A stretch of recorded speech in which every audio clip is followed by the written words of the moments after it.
Hello there and welcome to Travels with Geordie. If this is your first visit, my name is Peter Knowles and I live on a couple actually of classic wooden motor cruisers here in Victoria, British Columbia, along with the loving memory of my pup Geordie, all the while fixing them both up for some pretty ambitious cruising. If that's the sort of thing that you might find interesting, please consider sticking around and subscribing. Love to have you.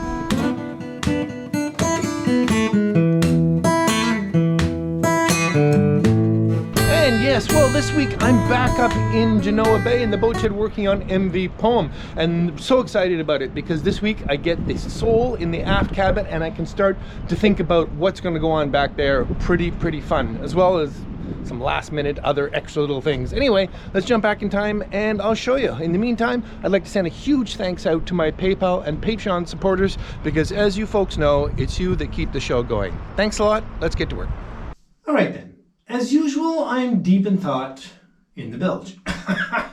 Okay, we pulled up the last remaining sole boards and I'm just assessing what's going on here. Yes, of course, there is some moisture right in the very bottom. That's largely because I poured the hot water heater into the bilge the other day.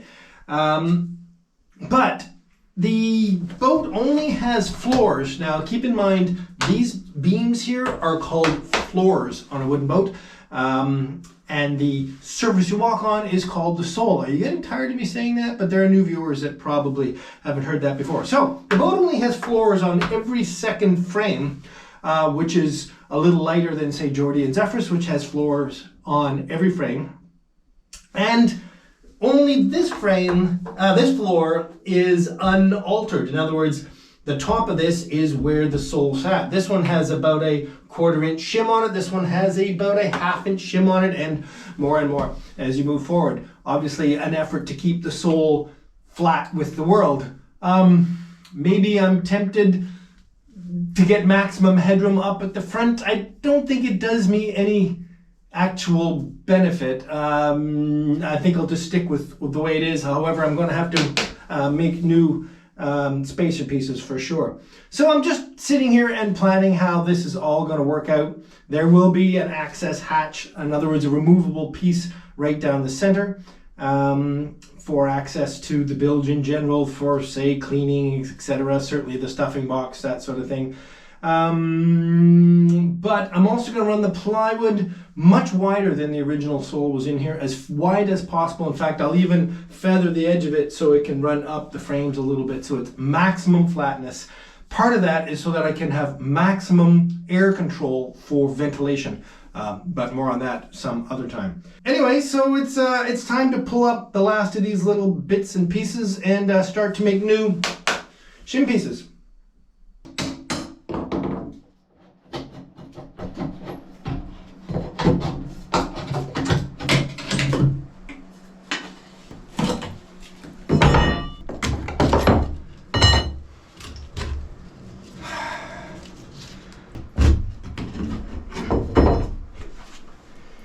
Ew.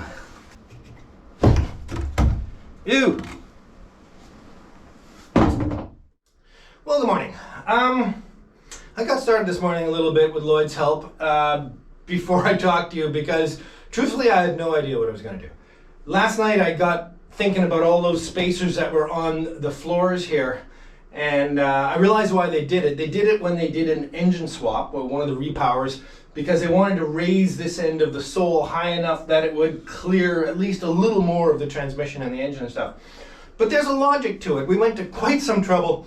We've measured from the old floors up to the overheads, and we've measured from the floors up to the line that is here at the bottom of the cabin sides, trying to decide where the ideal plane for the new sole was. And part of it is, well, obviously flat with the world. That's harder to determine, or at least it's not that relevant, because if you walk up 1/2 inch over the course of a boat, you'll never know it. It would have been nice if it was parallel to the bottom of the cabin sides, because then the cabinetry that I build and sits on the sole fits neatly under that without having to taper it. It would have been nice if it was high enough that it could fit over the bulk of the transmission, especially this motor mount here that is in close proximity to the door opening. So, as you can see, there are filler pieces going back on. So I am going to return the slope that they had put on here recently, and the cabin, the overhead actually slopes uphill still, so I'm not losing any headroom, but I am gaining a bunch of other things. Long story short, yes, we're rebuilding the raised sole, sloped all the way to the aft here. The problem is nothing is straight, so we've done a lot of chalk line work and measuring these, and now we're gonna have to do a lot of power planing to get it relatively flat before we can even play with the plywood. Okay, enough talking, more cutting.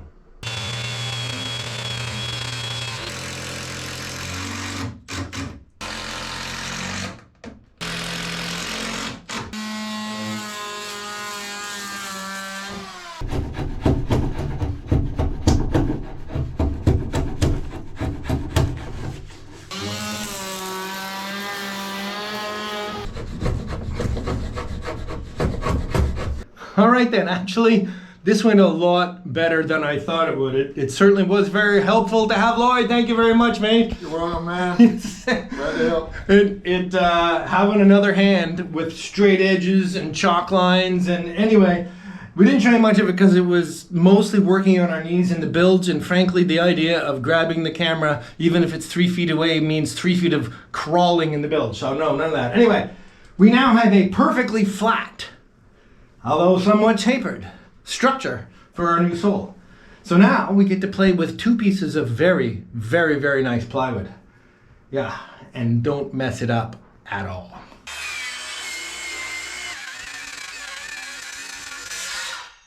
Beauty! Well, it's time to say goodbye to stairs and comfortable egress. That's a tall companionway for a motorboat. That was easy. Holy mackerel. There we go. It's like pulling a scab off. Very satisfying. Uh-oh.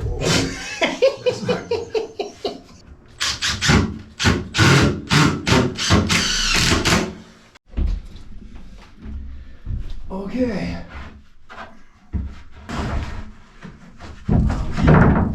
Now all we have to do is slide it until it hits the first thing, whatever it is, in that direction.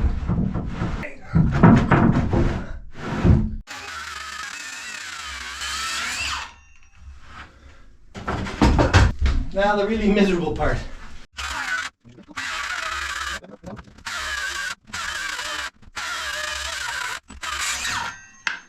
Got it.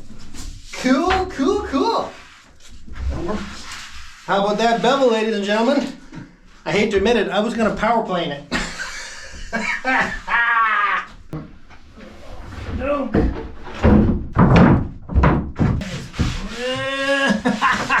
I love it. I love it. I love it.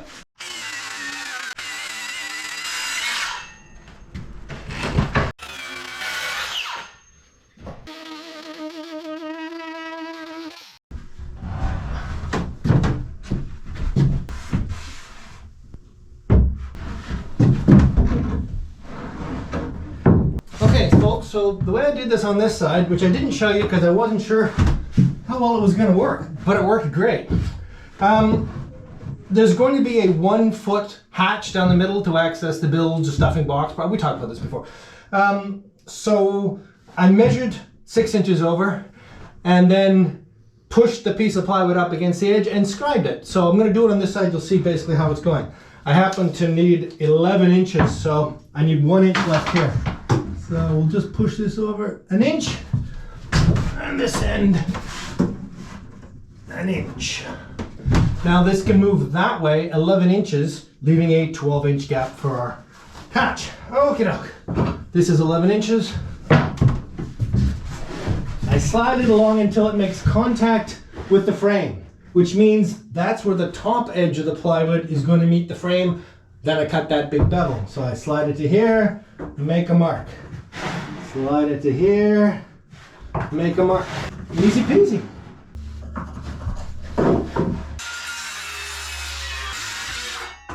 Excellent. All right now, So this is cut where the top edge facing me is now right where the frames come up out of the wood. So I need to put a big bevel on this so those frames can come up and meet that. So wicked bevel on the saw plus the ripping guide to run across this side, and this, I was gonna do this with the power planer. What a mess. Okay.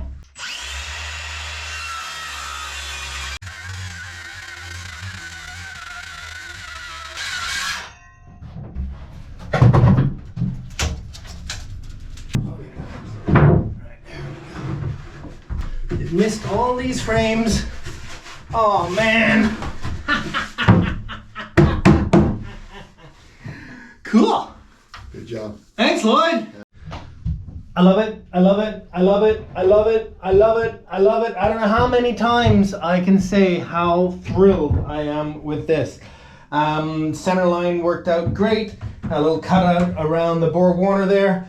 I'm gonna need, I think I'm gonna have to get another sheet of this stuff. I hate to say that, but I thought I might patch this in with some other material, but this is actually Okume marine plywood. This is the very, very best by Joubert, made in France actually, because it's all that was available. It's getting very, very slim pickings at my specialty lumber yard these days. So another sheet of this, I hate to pay for it because it's like $360 a sheet. We'll wrap that up, and but I'm super happy. With some stain on here, we'll get this to looking relatively nice. Holy mackerel. But to have this great big sea of flat surface to walk around on. Oh yeah.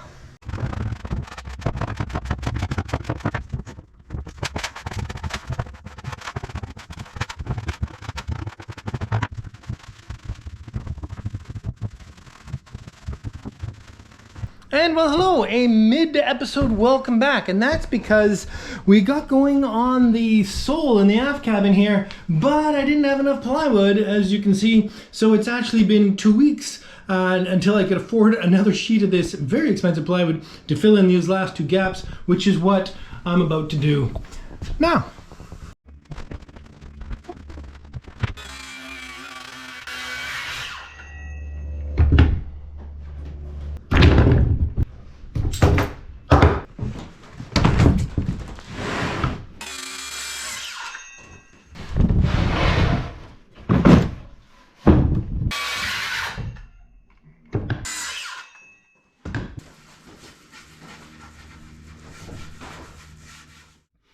Alright then, I can say I am not overly enthused with the look and patina of this Okume mahogany. It's excellent wood. It's the highest possible quality marine ply, so it's well suited for the job, but as I said, I don't really like the look of it. In fact, this is one of the nicest looking sections of it, but it's the sample piece I'm going to show you.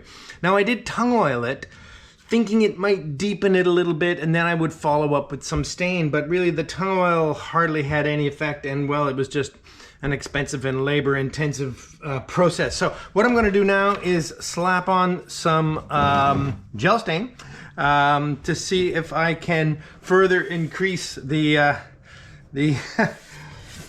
beauty of this not terribly gorgeous wood.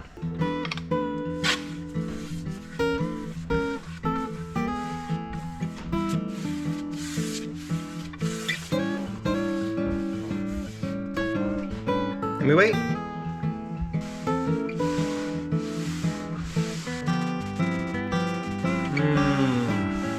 It really hasn't retained much of the stain because of the oil that I already put on there. I was kind of hoping the oil would limit how much the stain went on to keep it from getting too dark, but of course it's limited it from getting dark enough. Such is life.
Okay, well, I'm actually moderately pleased. I ended up actually putting 2 coats of stain on all the panels, and it made a really significant difference. The color is pretty much exactly where I wanted, and that's a tribute to that gel stain.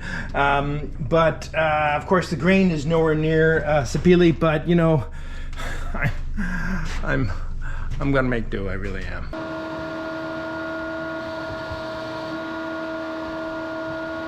And all cleaned out in time for my standard tea tree oil. And good morning. Time to get some varathane on these panels and get the edges sealed up a little bit, and we'll get them back in the boat and we can get to some work. It's been really difficult to find productive things to do the last little bit because I haven't been able to make any dust with all this stain drying.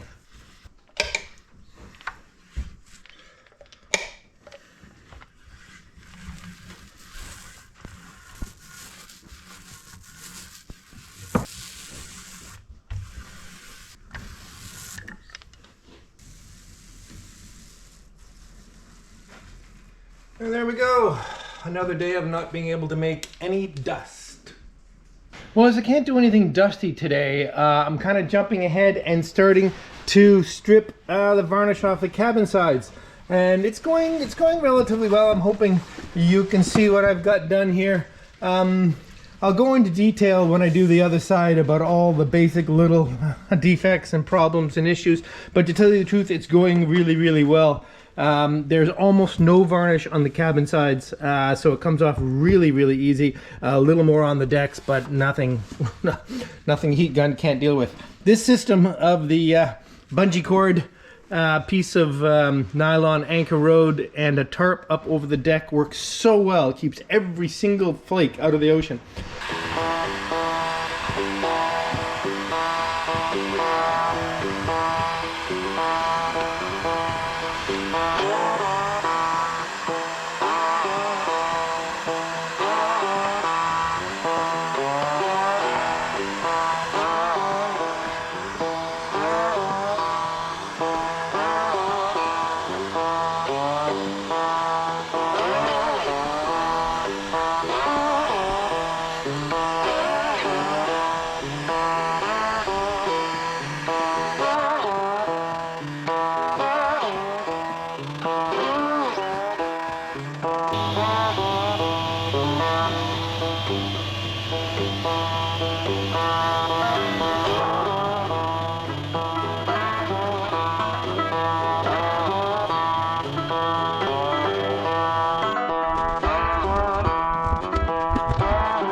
Some small clearance issues right here in the way of a motor mount that I have to put a small clearance in the bottom of the this panel to go down that extra 1/4 inch or so.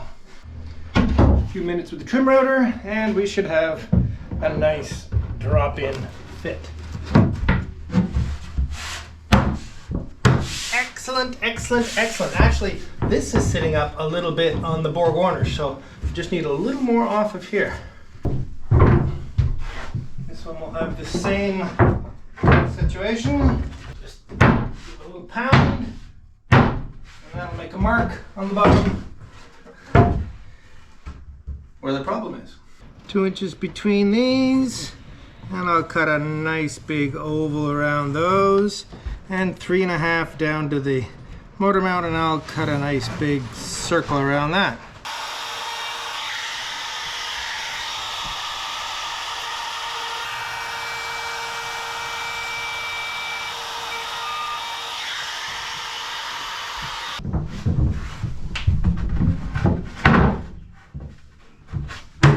Beauty! Absolutely beauty! I love it, I love it, I love it. I realize I'm getting sawdust, little footprints all over, but that'll wipe up easily with a damp paper towel. Okay, I've come to the conclusion that I'm going to have to paint the overheads back here. I've been dreading it. Anyway, I'm going to do it. It's not going to take much in terms of prep, but there's lots and lots and lots and lots of little deficits here and there and everywhere. So I want to be able to tidy it up as much as I can and get the paint on here before I advance too much in here, because I do not want to have to be drop clothing cabinetry and the like. I'll obviously have to protect this beautiful new sole. I'm actually going to do something rather unnautical up in these big voids up here and a few other places. I'm actually going to use a little painter's caulk, a little bit of my home building.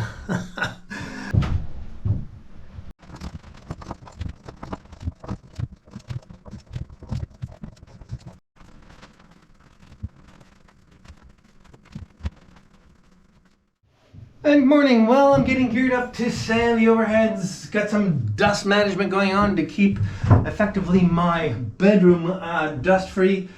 This won't be so bad, but it is still quite miserable. Now, you may notice that there is a bronze handle still attached to this deck beam, and I'm going to leave that at least for now. I have no real use for it, except it's so valuable holding up this light, and so I'll deal with that later. Anyway, sanding.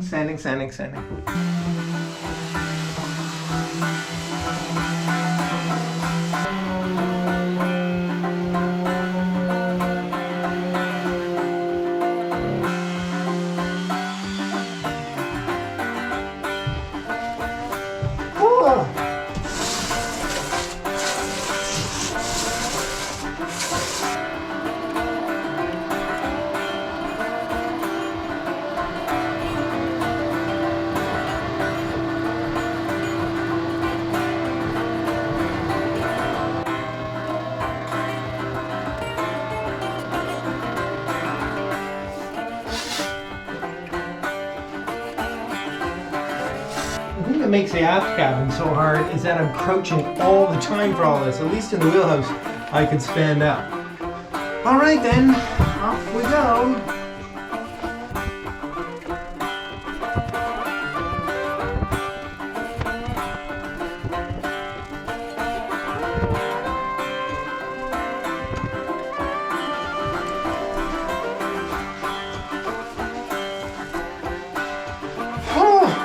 That was miserable. It was. But it's done. Well, regardless of a substantial amount of paint in my hair, I am super pleased that I did this. It was a miserable task that would have been much more miserable if I'd done it at some later date. Anyway, one more thing done. Well, hello there and welcome to the Travels with Geordie Beer of the Week, coming to you this week from the aft cabin of MV Poem with her freshly installed sole and freshly painted overheads. The freshly painted overheads are the most recent achievement, and if you saw all the paint in my hair, I've just spent quite a bit of time in the shower dealing with it. Okay, let's get straight to the beer. Look at this. Another wheelhouse from Prince Rupert, British Columbia. Now, this is not from my friend Alfie. This is from a fine gentleman named Joe who came by with it. So thank you very much, Joe. And so interesting that it's another brew from up there. And this one is called Scurvy Dog. Suits me, I believe. Oh, it does. Oh, does it ever? Oh my gosh. I neglected to see what kind of beer this is. This is really good. It's some sort of ale. It's a spruce ale. Oh, wow. That is fantastic. Okay. Thanks ever so much, Joe. This is fabulous. Okay, let's get on with some paperwork. Last week's, midweeks, I can't even remember. Winner of a Travels with Geordie t-shirt is Fred Carlson. Fred, get a hold of me and we'll make sure you get your t-shirt. Cheers. Man, that is amazing. I'd like to thank a brand new patron that's come aboard, Adrian Pegler.